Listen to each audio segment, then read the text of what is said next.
kind of puts us in a much easier place because that's the work of the Spirit of God. It's the Spirit of God that causes somebody to repent. It's the Spirit of God that causes conversion in a life. And it's really just enough for us to face the challenge of being ready at any given time, should the Lord allow us that opportunity to share with somebody. Our own story being one, but obviously the gospel story in what we know it to be.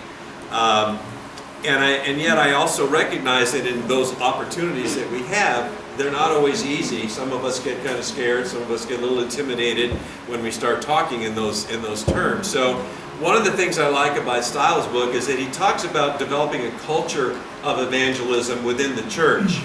It's not just an individual thing. It's something we do together. It's kind of like eating. It's, people like to eat, but sometimes it's more fun to eat with a lot of people around, so you can kind of share in the experience together. And it's not just, and he tries to make this point, he's not just talking about programs within a church, like Come and See, for instance. It's not just that we put all of our eggs in that basket to try to get people to come, thinking that that's the only thing that we've got to offer.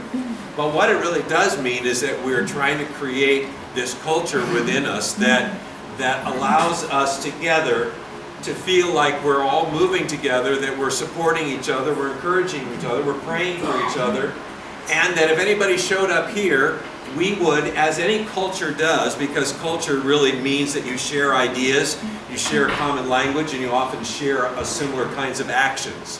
That's just the way it's your lifestyle. Well, in the church, we have a common language, and we often hope that we're living by a common set of actions that the Bible pretty much sets out for us, as well as the fact that it's all based on biblical truth, biblical ideas. So that's our culture. I think we lose sight of that as a church because we're in the middle of it. But people on the outside can look at us and see our culture as being somewhat different. But my hope would be, and I think this is part of Stiles' point, is that when we come together, or when you bring somebody from the outside here, that they become not only surrounded by, but impressed by the fact that we all have a common language and a common set of ideals and a common way that we act. So that, not that we're all kind of Stepford children, but the idea that we do have a code, if you will, of action that we try to live by.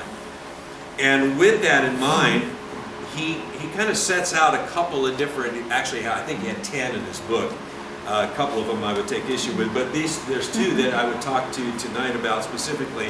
One of them being that if we want that kind of a culture here, where we know that not only we can kind of create this atmosphere for all of us, it really starts with a motivation that what we do is out of love for Christ.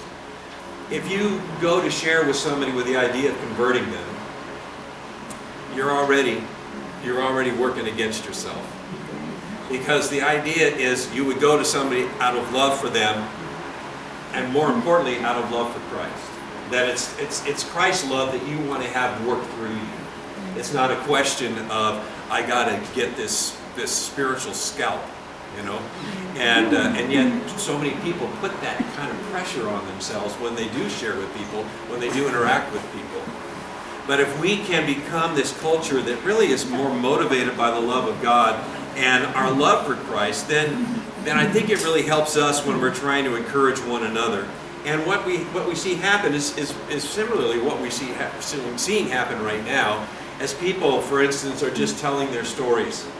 I don't know how many of you may have had the opportunity, if you were out to eat and asked a server if you could pray for them, or if you were in line in Starbucks and you wanted to, just start talking to somebody. If you, go down the hill right here, mention David Haig. Everybody knows him now, so you can just have a conversation about David Haig. But the question is, when those things start to become the norm, our normal action, our normal language, our normal thought processes, he makes the point in his book of it's no longer trying to push this ball up the hill. All of a sudden it starts to snowball to the point to where you're trying to chase it down the hill. And that's really what we want to be about as a people. That we're encouraging, and we're starting to see those natural moments of life begin to really show what our culture is all about. And that's what I'm hoping that we can do. And that all starts with why. Why do you do what you do? I don't think enough people that I talk to here at church ever really even ask themselves, why am I doing this? And is the answer to that question, because I love Jesus.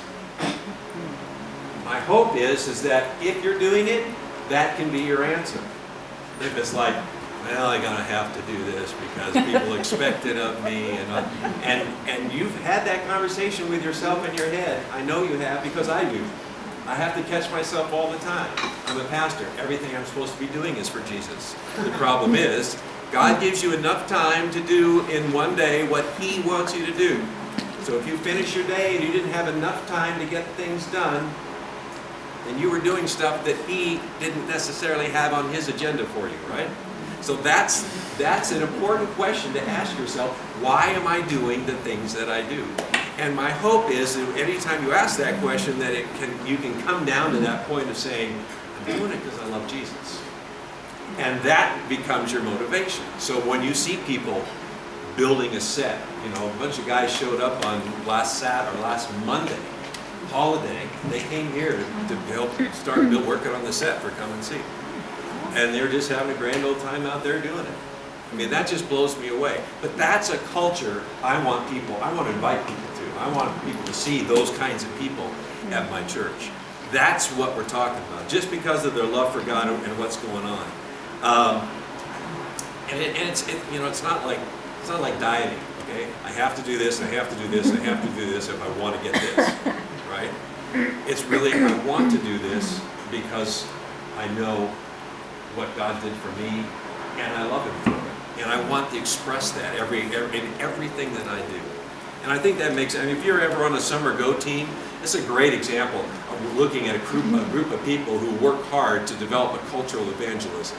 Because they go to a place, not necessarily, they have some things that they have on their list that they hope they're going to do.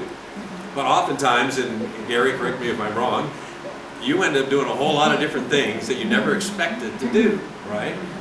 But those are the God appointments, and oftentimes those are the places He's working. Those are the things that all of a sudden you say, well, Lord, I love you, I'm going to do that. It wasn't what I planned, and boom, great things happen. Great things happen. Sometimes people get saved. Sometimes it's just the aroma of Christ that you leave with the people that you go to. And that's what we're really looking for.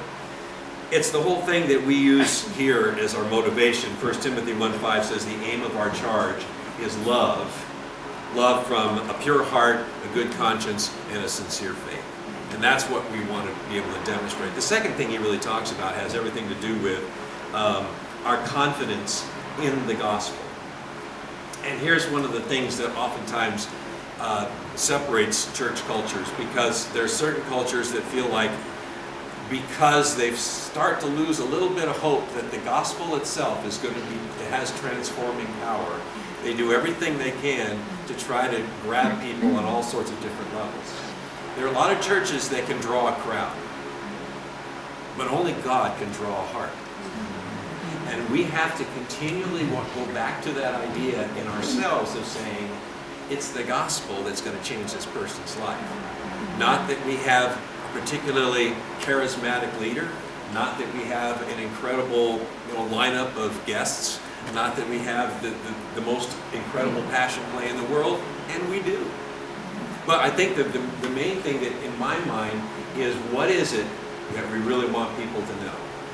Is it that we can draw a crowd, or that we can hopefully just depend upon the gospel to do the work? And that's hard in today's world, especially when you got people like Westboro Baptists who the world will go to and say, that's what Christians are, because they don't know any different.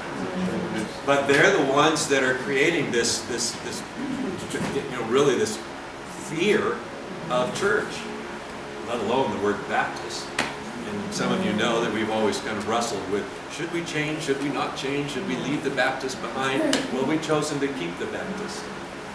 And I'm glad that we have. I'm glad that we have, because I think it says something to me, not only of our doctrine, but it says something to me of our history.